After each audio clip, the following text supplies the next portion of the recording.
أعوذ بالله من الشيطان الرجيم. بسم الله الرحمن الرحيم.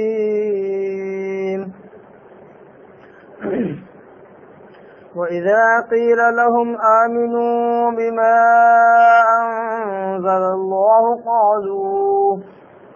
قالوا نؤمن بما أنزل علينا ويكفرون بما وراءه وهو الحق مصدقا لما معهم قل فلم تقتلون أنبياء الله من قبل إن كنتم مؤمنين ولقد جاءكم موسى بالبينات ثم اتخذتم العجل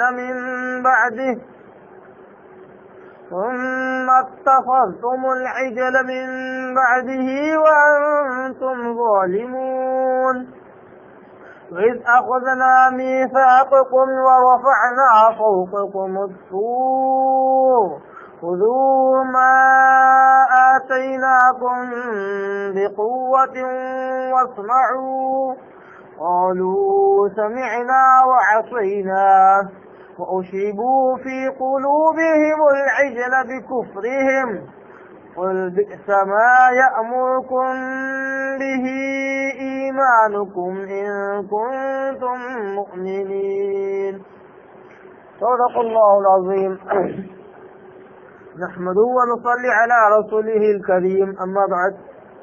تمام قسمت حمد و ثنا تعریف کی بڑائی اسی اللہ وحدہ لا شریک کے لیے لائق اور زیبا جو ساری کائنات کا خالق مالک میرا اور آپ کا مربی ہے. اسے اللہ کے لیے ساری تعریفیں ہیں جو رحمان ہے رحیم ہے اور فیصلے کے دن کا مالک ہے. بعد اس کے آپ کے میرے آقا جو جہاں کے سردار الانبیاء پر کروڑ انگنت بے شمار درود و سلام ہو صلی اللہ علی محمد وسلم. قابل احترام بزرگوں، عزیز دوستوں، نوجوان ساتھیوں، قرآن مجید کی اس کے اندر آیتیں کہ میں نے تلاوت کی ہے اور یہ آیتیں ہماری سلسلہ وار درس کی اگلی کڑیاں ہیں. سورہ بقرہ سورہ نمبر 2 پارہ نمبر 1 اس کی رکو نمبر 11 کی آیت نمبر 91 92 اور 93 تین آیتوں کی میں نے تلاوت کی ہے.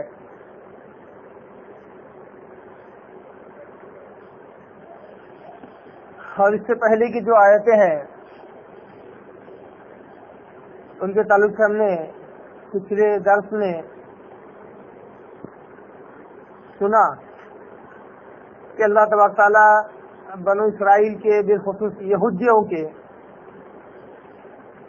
ان اعمال کا، ان نقص اور ان بیماریوں کا تذکرہ کرتا ہے جو ان کے علم سے جڑی ہوئی تھی.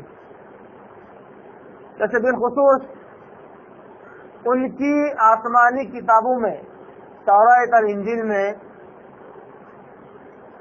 حضرت محمد مصطفیٰ صلی اللہ علیہ وسلم کا تذکرہ، ان کی ساری صفات، ان کی ساری پیشن گوئیاں اور آپ صلی اللہ علیہ وسلم کا نام خود ان کی کتاب میں موجود تھا جس کو پڑھتے تھے، پڑھتا ہوا پاتے تھے.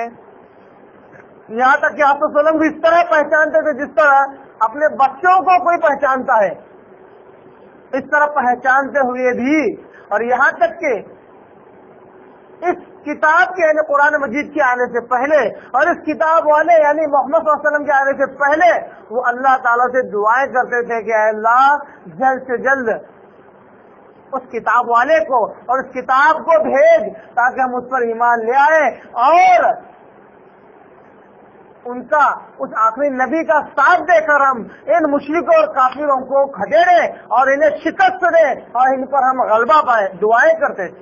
یہاں تک کہ کافر مشرکوں کو خبر بھی دیتے تھے کہ جب وہ نبی آئے گا تو ہم اس پر ایمان لے آئیں گے اور پھر ہم تمہیں شکست دیں گے. اللہ نے کہا یہ سب کچھ جانتے بوجھتے ہوئے بھی جب میرا نبی تمہارے پاس آیا، میری کتاب لے کر آیا تو تم نے فوراً انکار کر دیا. صرف ایک بنیاد پر، وہ تھا تمہارا حسد، بغض، عناد، تمہاری بغاوت، حق بات سے انحراف.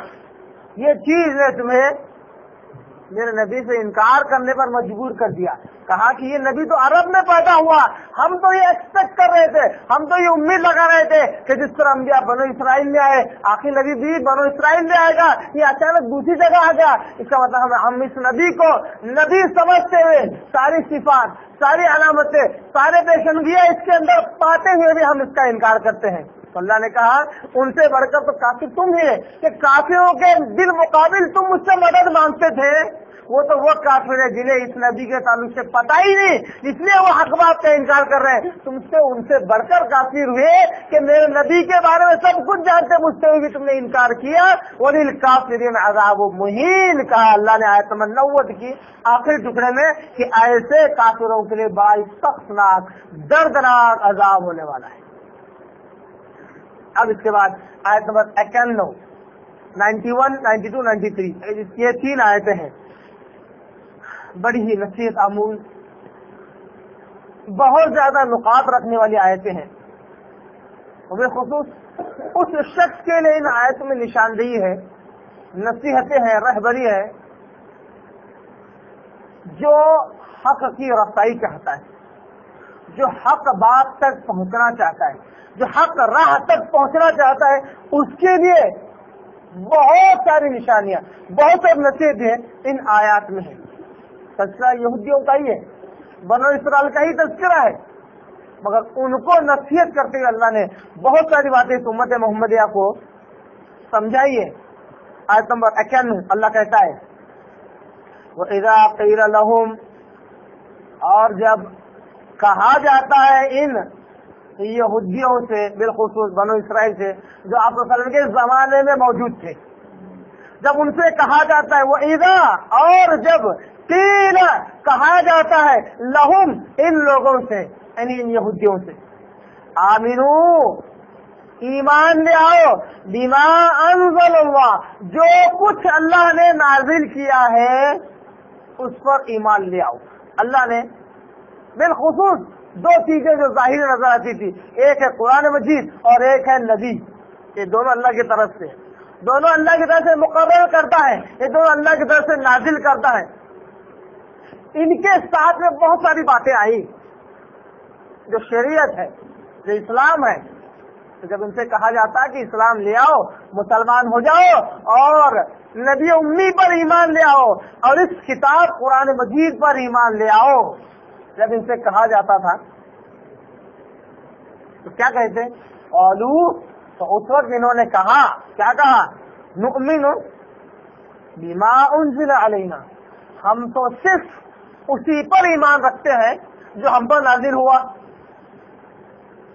کیا کہا اللہ تعالیٰ یہودیوں کے اس قول کو, اس جملے کو قرآن مجید میں محفوظ کر رہا ہے, یہ نشانی کرتے ہوئے کہ دیکھو جو گروہ, جو جماعت حق پر نہیں تھی, گمراہ تھی, جن کے لیے کافر کا لفظ اللہ نے اوپر استعمال کیا, یہ وہ گروہ ہے جس نے یہ کہا ہم تو صرف اسی پر ایمان لاتے جو ہم پر نازل ہوا. یہ کرائٹیریا, یہ معیار تھا یہودیوں کی نگاہ میں حق پر ہونے کا. اللہ نے کہا یہ معیار ان کا غلط, حق پر نہیں ہے. وہ یہ کہتے ہیں کہ ہم تو صرف اسی پر ایمان لے آئیں گے جو ہم پر نازل ہوا ہے. ایک پہلی غلطی اللہ نے ان کی بتلائی کہ انہوں نے کہا کہ ہم تو صرف اسی پر ایمان لائیں گے جو ہم پر نازل ہوا. دوسری غلطی, غلطی پر غلطی, برائی پر برائی ہے, وَيَكْفُرُونَ بِمَا وَرَاءَهُ, اور انہوں نے کفر کیا اس کے علاوہ باقی ساری چیزوں کا انکار کر دیا. جو ان پر نازل ہوا ہے اس پر ایمان لائے اور اس کے علاوہ جو کچھ چیزیں تھی سب کا انکار کر دیا, کفر کیا ان کے ساتھ, جھٹلایا انہیں. اللہ کہتا ہے وَهُوَ الْحَقُّ, جبکہ جس چیز کا یہ انکار کر رہے ہیں یا جس پر ایمان نہیں لا رہے ہیں, وَهُوَ الْحَقُّ, وہ تو حق تھا, سچا تھا, بالکل سچائی پر مبنی تھا. وَهُوَ الْحَقُّ, پوری حقانیت اس میں بھری ہوئی تھی. مصدق لما معکم, اب کمال اس حق کا یہ تھا مصدق لما معکم کہ اے یہودیو, یہ تو تصدیق کرتی تھی, سچا بتلاتی تھی, سچا مانتی تھی اس چیز کی جو تمہارے پاس ہے.